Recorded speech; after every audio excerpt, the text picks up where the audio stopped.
여러분, 우리 신앙 공동체에서 마음속 깊이 존경하는 분 한 번쯤은 다들 계시죠? 한번 떠올려 보세요. 그분을 생각하면 어떤 점이 가장 먼저 생각나시나요? 혹시 뛰어난 재능이나 그분이 맡은 직분 때문일까요? 아니면 말로는 설명하기 힘든 어떤 깊이, 그런 것 때문일까요?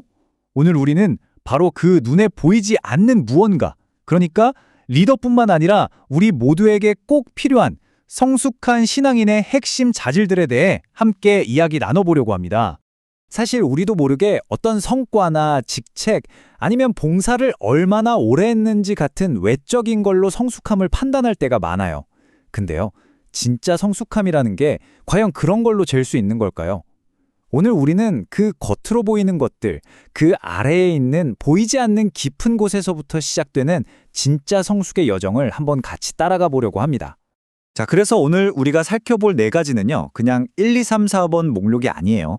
마치 보이지 않는 뿌리에서 시작해서 튼튼한 줄기를 지나 풍성한 열매를 맺는 한 그루의 나무처럼요. 깊은 영성이 어떻게 다른 사람을 세우는 태도로, 또 삶으로 보여주는 진정성으로, 그리고 마침내 공동체를 하나로 만드는 마음으로 이어지는지 그 성장의 과정을 한번 쭉 따라가 보겠습니다. 모든 것의 시작은요, 바로 이 눈에 보이지 않는 곳에 있습니다. 첫 번째 덕목은 우리 신앙의 뿌리, 바로 하나님과의 개인적이고 깊은 관계예요. 이 뿌리가 튼튼하지 않으면 겉으로 보이는 게 아무리 화려해도 결국엔 흔들릴 수밖에 없겠죠? 결국 성숙함이라는 건 사람들 앞에서 내가 어떻게 보이느냐가 아니라 아무도 보지 않을 때 내가 누구와 함께 있느냐, 여기에 달려있는 것 같아요.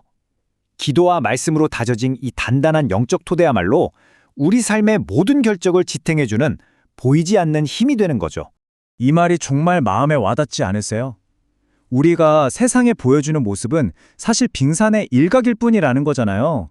수면 아래 그 누구도 보지 않는 골방에서의 삶이 우리의 진짜 영적 깊이와 방향을 결정한다는 것, 이걸 꼭 기억해야겠습니다. 자, 이렇게 안에서부터 깊이가 충분히 쌓이면요, 그 생명수는 자연스럽게 밖으로 흘러 넘치게 되어 있습니다. 두 번째 덕목이 바로 그거예요. 그 흘러 넘침이 다른 사람을 대하고 또 세워주는 우리의 태도로 나타나는 거죠. 성숙으로 가는 길에 아주 중요한 전환점이 바로 이겁니다. 관점이 완전히 바뀌는 거죠. 어떻게든 이 일을 끝내는 것에 집중하던 시각에서 이 사람을 어떻게 키워낼까로 옮겨가는 거예요. 우리는 일을 처리하는 관리자가 아니라 사람의 잠재력을 발견하고 거기에 물을 주는 정원사가 되어야 하는 거죠. 우리가 쓰는 말을 보면 우리 마음이 그대로 드러나요. 당신이 하세요. 이 말은 딱 선을 긋고 벽을 세우잖아요. 하지만 우리가 함께 합시다. 이 말은 다리를 놓는 말이죠. 진짜 성숙한 사람은 명령으로 사람을 움직이는 게 아니라 같이 갑시다 라는 초대로 마음을 움직이는 사람입니다. 맞아요. 결국 진정한 리더십의 본질은 권위가 아니라 영향력이에요. 그리고 그 영향력은요, 다른 사람의 성공을 내 성공보다 더 기뻐하면서 그들을 세워주는 그 마음에서 나오는 거죠. 그게 바로 사람을 성장시키는 힘의 진짜 원천입니다. 자, 이제 우리의 내면과 외면이 하나로 만나는 지점으로 가보겠습니다. 세 번째 덕목, 바로 진정성입니다. 이건 우리가 마음으로 믿는 것들이 우리 삶을 통해 얼마나 똑같이 일관성 있게 드러나는가에 대한 이야기예요. 여러분, 신뢰라는 건 말로 싸울 수 있는 게 아니잖아요. 그쵸? 오직 삶으로만 증명되는 거예요. 우리가 교회 안에서나 세상 속에서나 똑같은 사람일 때, 아주 작은 일에도 먼저 나서는 모습을 보일 때 사람들은 비로소 우리의 말에 귀를 기울이기 시작합니다. 왜냐하면 이미 우리의 삶을 보고 믿고 있기 때문이죠. 결국 우리 모두는 자기 삶으로 한편의 설교를 하고 있는 셈이에요. 그리고 그 어떤 멋진 말보다 묵묵히 살아내는 바로 당신의 삶이 다른 사람들 마음에 훨씬 더 깊은 울림을 줄 겁니다. 지금까지 우리가 쌓아온 내면의 깊이, 섬김의 태도, 삶의 진정성, 이 모든 게 결국 어디로 향하게 될까요? 네, 바로 공동체입니다. 네 번째 덕목은 이 모든 것을 가지고 공동체 안에서 분열을 막고 평화를 만드는 연결자가 되는 거예요. 정말 성숙한 사람은요, 갈등이 생겼을 때 절대 편을 가르지 않아요. 오히려 그 갈등의 한 가운데로 들어가서 사람과 사람을 잇는 다리가 되어주죠. 내 주장이 뭐냐보다 우리 공동체에 뭐가 더 유익한가를 먼저 생각하고 여러 목소리를 잘 조율해서 하나의 아름다운 화음을 만들어내는 사람, 바로 그런 사람입니다. 어쩌면 이게 성숙의 가장 어렵고 또 가장 중요한 시험대일지도 모르겠습니다. 사실 갈등을 만드는 건 누구나 할 수 있잖아요.